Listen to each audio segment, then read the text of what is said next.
What prompted the repatriation and reburial of Mr. Moses Kotane and J.B. Marks? What is the role of the South African Heritage Resources Agency? Has the PAC benefited from SAHRA's repatriation program? Is there a set time frame for the repatriation of all fallen cadres buried on foreign soil? What time is it? It's question time.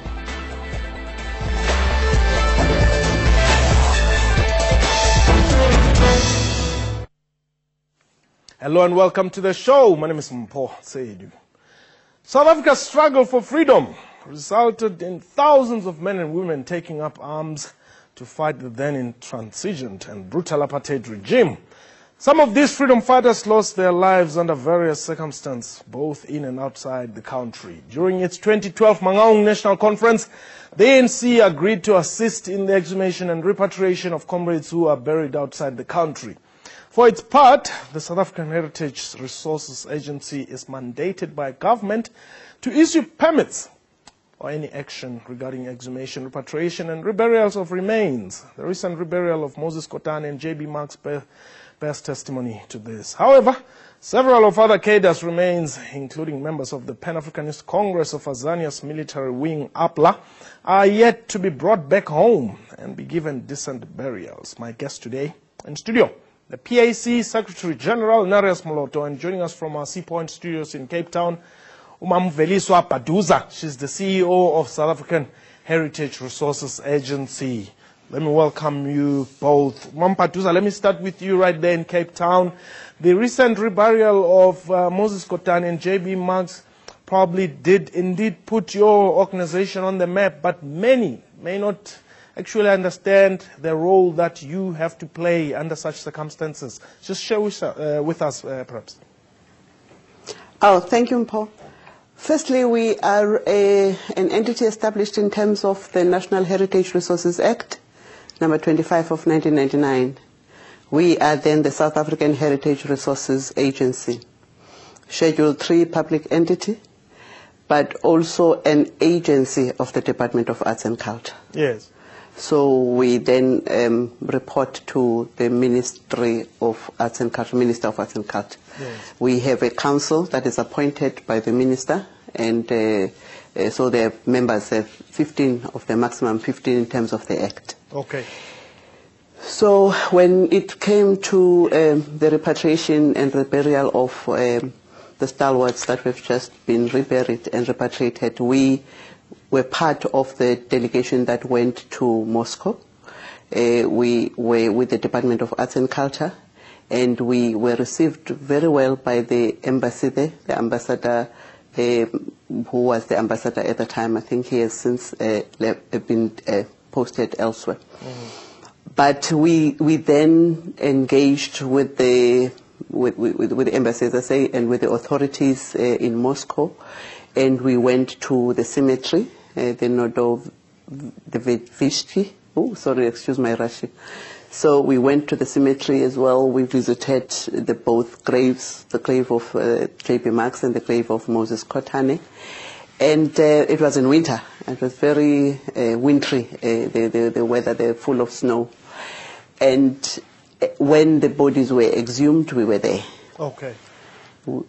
Now, perhaps for somebody who may not know, how does it happen that your organization then becomes part of a repatriation? If I have a relative who is buried elsewhere outside the borders of this country, one, does it have to be a former comrade, or can it just be a relative who died and was buried outside South Africa and would want to rebury that person here in South Africa? As the Heritage Resources Agency, we are responsible and mandated for the coordination of the identification and management of cultural heritage resources, okay, or heritage resources of cultural significance, which means, therefore, we get involved where when it comes to graves and exhumations and reburials, where it comes to either the victims of conflicts or okay, the struggle of the liberation movement, the cadres that fell outside the country. So that's where then, as an entity, we come into play. Okay. And at the moment, how big is the list? How long is it, rather? Do you have a list of outstanding repatriations that have to happen? Well, presently, as we were celebrating the 20 years of freedom as well, we had a project that we were working towards. And we were also looking at not the repatriation only of the remains of the heroes that fell outside of the country. We are also looking at dealing with the monuments and the graves of those who are already in the country, or the Mahapanis of this world, and the founding fathers of the liberation movement. We were also looking at their graves as well. Okay. Our Steve Biko's graves, our Robert Sobukwe's graves. So we've got our list of the graves that we're looking at. It's not only those that are outside the country, but also those that are within the country. We also have a program to look at those graves as well. Okay. Perhaps last one before I come to Mr. Moloto here. I know you've mentioned Biko Sobukwe, but is there some form of bias towards the governing party? I wouldn't say there is a form of bias. Safe to say that we're looking at the graves of the fallen heroes. And as I said, we're looking at heritage resources of cultural significance. Okay. And those are part of the heritage resources of cultural significance, talking to burial grounds and graves. Remember, as an organization, we also deal with buildings, we also deal with objects, cultural objects, we also deal with maritime, those that are underwater. But as far as burial grounds and graves are concerned, we're looking at across the spectrum. Okay. Mr. Moloto, the Pan-Africanist Congress of Azania, you have made some little noise here and there. Are you not happy? We are not happy. Look, we are happy when the repatriation program is taking place. We are not complaining about Muskotani and the like. Yes. But what we are saying is that PAC is not really taken seriously. We have leaders such as Comrade John Nyatipugela, just across the border in Zimbabwe. We have Comrade Potlako Leballo. We have leaders, we have cadres, we have members who died. And it's not up to me to sit here and try to demonstrate that. But all what we have seen up until so far is largely the members of the African National Congress and their leaders. Well, maybe because there are many. That's not correct. That's not correct. It is not done that way. There seems to be a program that is transparent, that the Heritage Agency can begin to tell the public about, the South African about. We have, as I've indicated, known leaders of the struggle from the PAC. Nobody is talking about them. Okay, we have had several repatriation of some PAC members, but the PAC was not even contacted. They've repatriated in a very silent and secretive way, while others are covered by the media, SABC, the reburial are fully covered. Yes. Now, that is the problem that we have as the PAC. But we do not believe that this program and this process is transparent, is fair, is balanced. Okay. I want to take up issue with you, but I'll only do that after the break. For now, we're going to take a quick break. Please don't go away.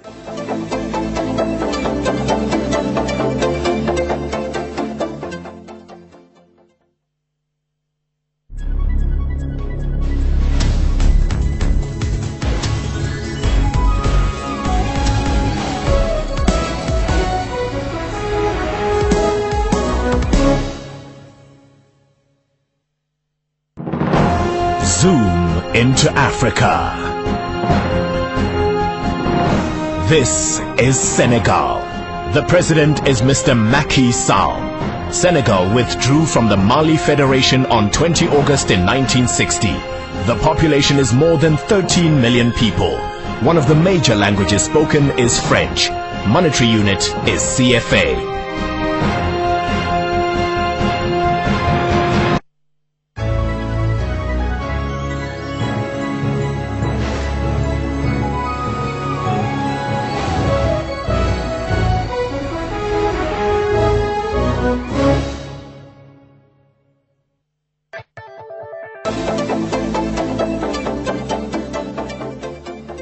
Welcome back.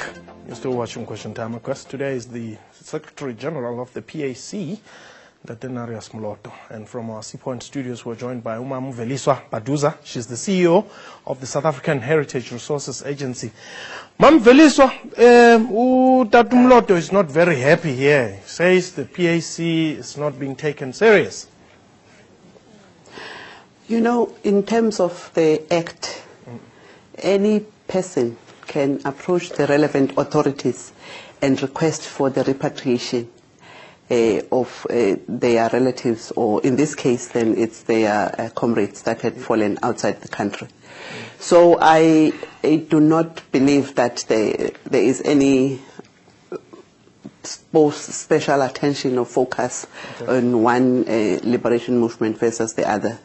I think it is the owners of the liberation movement, represented by the gentleman, to come forward and bring. I'm not aware of any request that has been brought forward to government to have any specific remains being repatriated belonging to that particular liberation movement. I may not have seen that, but I'm not aware of that. Okay. But also, I must say that, for instance, I know that the Eastern Cape Province, as a South African Heritage Resources Agency, we are a national entity, but we do have provincial entities, provincial heritage resources authorities. I'm aware, for instance, that the Eastern Cape Provincial Heritage Resources has just recently been to Mozambique as well as Zimbabwe to look at the remains of the fallen cadres there. So yes, even at provincial level, you do get the repatriation taking place and the reburial taking place through initiated at the provincial level. That's what I wanted to take up issue with you on, that as the PAC, are you doing enough to ensure that, like you're saying, PK is known about, whether it be in Lesotho or whether you want him to be repatriated back to South Africa? Because you cannot blame the ANC for making noise about Moses Kotane and J.B. Marks. No, we are not blaming the ANC per se, yes. Specifically on that issue. Yes. We are saying this program yes. that the lady has just spoken about. It's an occasion meant at repatriating the fallen comrades yes. of the liberation struggle. Yes. Now, it cannot be suggested that it's a neutral thing, came from nowhere where individuals just goes. It's not working like that. Yes. For instance, we do have people that, like Comrade Makshinas, is serving in that Heritage Council. Yes. Representing this. The facts remain, the South Africans don't know. They haven't seen. There's a program that they need to develop. Now, the repatriation of Moses Kotane arises out of a program. Yes. Now, that is a program. Now, I don't think that she's telling the entire truth about what is happening and the mandate of that. It's not just created for the individual to approach it and begin to point fingers to some people.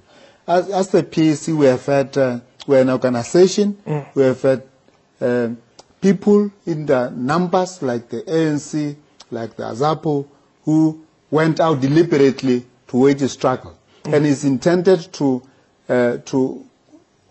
help the people who went out on a program to liberate the country. Yeah, but you see, and that now you have AZAPO went out and made noise about Nkgopotsetiro, right? Yeah. Then they had to bring him back to Dinuka. Yeah. Right? It was a national program. We all knew about it. What is the PAC doing about Potlako Leballo, Nyati Pokela, and all those others? Yeah, they are spread throughout Africa. Huh? Yes. They are there. Are they waiting for the noise, for the PAC to make noise? What is the mandate of this particular program? The mandate of an institution that's created for this purpose. Why did we have this heritage site in Tshwane? It's meant specifically to highlight, and it's there today. The focus is to bring about this particular. We have raised these issues with the heritage. Yes. It's not correct that this is an unknown factor. After all, if it has a clear mandate to repatriate the bodies, it has to liaise with the liberation movement. We have had incident, as I said, one in Eastern Cape, the other one in Kagiso, where PAC was not contacted. We just heard in the last minutes that the PAC cadres there's a reburial somewhere there. So there has been a systematic and way of trying to exclude the PAC or play down. And as I said, the role played by these cadres and by the PAC. Mampatuza, I need to bring you in here. Please respond. I really don't believe that there is a deliberate intention of excluding other cadres that fought for the liberation of the country. There is definitely nothing of that sort, especially from our part. As I indicated, we're looking at receiving requests for repatriation and reburials, and we address those as we receive them. I really am not aware of any request that was turned down of repatriation of the remains of the fallen heroes and heroines. So it is really no intention on the part of the South African Heritage Resources Agency to exclude anybody in the process. As I indicated, for now, for this financial year, we had a plan, the one that is now ending in March. We had a plan, and we have executed that plan. So as we remember, we have 3-year MTF period. So as the years come, we'll also have plans, and we review the plans annually, and we are all encompassing. We are not exclusive at all. Are we going to see the PAC getting in touch with this office to ensure that the likes of Mos Dlamini, Curtis Gondlo, are brought back? Look, giving her a benefit of the doubt, one would say that, but obviously, I mean, you cannot have a situation where I think Ma'am understand fully that there were largely two liberation movements. And you cannot have a situation where all the people that have been repatriated are from the African National Congress. And she doesn't even ask herself, where are others? Where are the leaders and cadres of other liberation But also, let's talk a bit of the PAC has made a lot of efforts. Curtis Gondlo, he died in Mozambique, in what we called Velapiri operations. Yes. While Mozambique was still under the Portuguese rule, he fought. We, as PAC, made follow-up with the government of Mozambique in our own, because up until now we are not able to locate what we call his grave. Now, we have been making efforts as the PAC. It is not correct that we've been sitting on our own. We've been sending people to Dar es Salaam to visit the grave sites, because there's huge grave sites of the PAC where we've been allocated, in Beya, in a lot of other areas where we have had camps. It is the task and the mandate of this which is currently mandated and operating with the government budget. There's a budget, it's talking about a budget. They have a duty to approach the PAC and said, why are we only repatriating the fallen heroes of one liberation movement? Why are you not approaching? They know where our offices are. They know our emails. They have all of the contact numbers. Why are they not making effort to contact us? Okay. No, so therefore, while we're here, and we will obviously outside this program take them on, because we do definitely have people that need to be repatriated. The families are waiting. Okay, all the thought there. We're going to take a quick break. Please don't go away.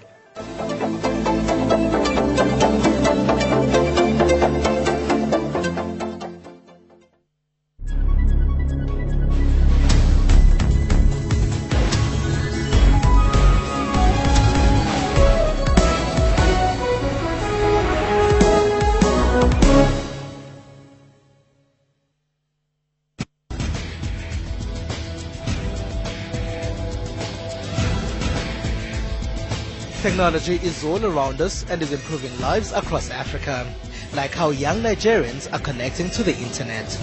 There are doctors finding new ways to save lives in Cameroon, and the South African public transport system that is now getting Wi-Fi.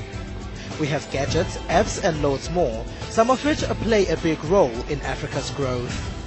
A huge part of this African growth is technological innovation. To find out a bit more about social media and technology news from here in Africa and abroad, join me, Phumelele Zondi, every Sunday at 7:30 p.m. on SABC News.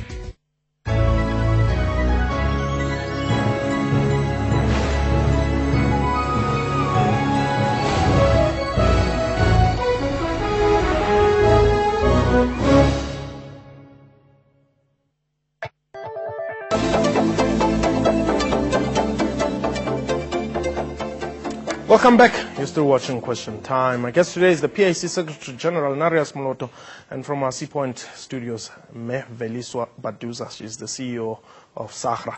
Now, Baduza, perhaps let's just look at other things that you are, as an institution or as an organization, able to do to ensure that the legacy and the heritage of the South African liberation struggle does not diminish.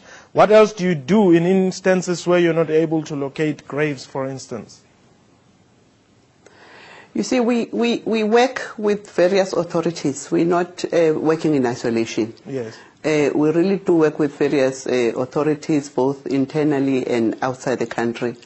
But also, you know that as the government, there is also the plan to erect a Heroes Acre. Yes. Where those of fallen heroes and heroines, especially those that, as you say, cannot be located, can also be commemorated. Yes. But also, you are aware, as you are aware, the government had established and built the Freedom Park in Pretoria, yes. Where also you have the history of the struggle and also acknowledgement of those who had fallen, for us to be able to be sitting here and talking like we are doing. Okay. So there's a lot that the South African government is doing towards recognizing those fallen heroes and heroines. But also, I must say that there's also the Liberation Heritage route that the country is looking into, that is going to trace the liberation route from both outside and inside the country, so that we have a liberation heritage route that will also bring to the consciousness of the South Africans what had been done for us to be where we are today, and celebrate and commemorate and identify with those heroic acts of the fallen heroes and heroines. Will that perhaps include the so-called unsung heroes and heroines? Because, you know, the problem that I've noticed with a lot of narration of our liberation struggle is that we always focus on the knowns. And the Gogo Baduza, who was living on the border of Botswana and South Africa, who made sure that Mpho and many others cross easily back and forth, are normally not recognized. How are we going to ensure that as a country we also recognize the role played by those who today may not have those big names? Ironically, Mpho, we were talking about that at a meeting on Monday. We're discussing the Liberation Heritage Route, and we were actually touching on exactly what you're touching. The Liberation Heritage Route is also going to recognize those unsung heroes and heroines. And the example that we were using was exactly those women and men that, as you say, harbored the so-called terrorists at the time. Yes. But the freedom fighters that were coming in and out of our borders. And we, as part of this Liberation Heritage Route, those will be also celebrated and commemorated. Okay. Thank you very much, Baduza. Let me just come back to you now, Moloto. Talking about the celebration of our heritage and all that. You have been in the news lately, complaining that some of your upper cadres, coincidentally, we're seeing visuals of MK cadres in Uganda there.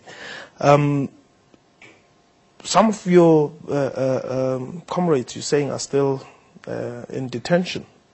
Yes, I think before I come to that, let me just say that body is not doing enough to be balanced. It's not doing enough. It's not balanced. Even when you go to that heritage sites in Pretoria, you will still find the long list of the people that are there are from one section of the liberation movement. So they are not doing enough.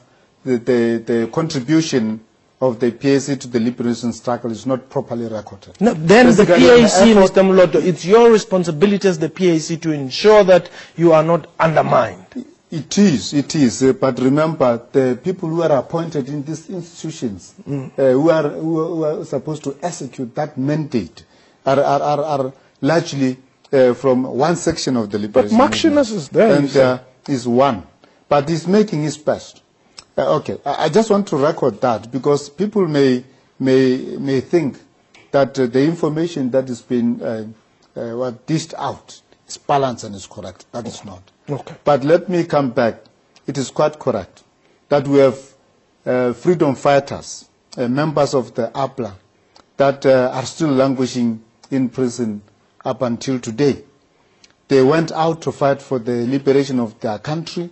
We have got more than 111 of them that are still, some of them are basically heading for 27 years. The years which popularly are credited to the longest by the late Baba Nelson Mandela. No, but that's not true. It is true. No, It is true. Masemula. Masemula has served the longest. Yeah. Now, all what I'm saying is that 27 years we have freedom fighters today from APLA that have never seen freedom. They fought to overthrow the apartheid regime. They end up being incarcerated by that regime. They continue to be administered by the current administration. Yeah? And they served, they've never tasted freedom. So this is what many South Africans don't know. Okay. Yeah. So what is going to happen? I know that the minister has committed that he's dealing with the issue. We don't know. He hasn't said anything to us. We wrote to him, we wrote to presidency and said, what justification do you have? Why do you keep freedom fighters? Because those are still political prisoners. Now, why do you go out and celebrate and boast in Africa, boast in the world, and even try to say apartheid was wrong, the legacy of apartheid, but when we have ghosts from apartheid in the backyards? Now, the continued detention of freedom fighters to the PAC is totally and completely unacceptable. Are you going to make, or rather put, enough pressure for government to release them? Yes, we are already. Okay. We are campaigning. We are making the people of this country, because most of them don't know. Okay. I mean, we shouldn't run the country purely based on propaganda. We must tell people truth. The information and communication must be transparent. Okay. And that is basically what is not happening at the moment. Let's hope that indeed those freedom fighters will finally see the light of this freedom. And Ma'am from Cape Town, thank you very much for taking your time to be with us on Question Time. That was Question Time for today. A big thank you to my guest and to you for watching the show. Welcome your feedback via email, questiontime@sabc.co.za. Our Twitter handle @questiontime24. From me and the crew, have yourself a wonderful time. Goodbye.